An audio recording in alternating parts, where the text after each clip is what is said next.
Mayong adlaw mga idol. So, kamusta mong tanan diha? Unta okay ra mong tanan. So karon tanan ko'y pulong nga itong maghatag kaninyo og encouragement sa matag usa. So ang kuan ani is about ni sa kinahanglan nga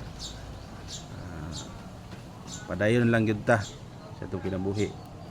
So okay, sa atong kinabuhi karon daghang mga pagsuway, daghang mga problema na maabot sa atong kinabuhi.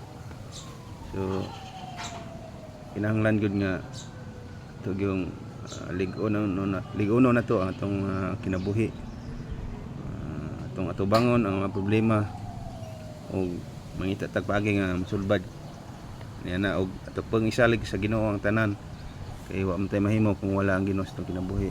So ampo pud ta kanunay sa atong Ginoo, kay siya andam tabang kanunay kanato. So maarap to mga idol. So daghan nang maka hatag kinig encouragement og makakuhaan og pagtulunan. Salamat.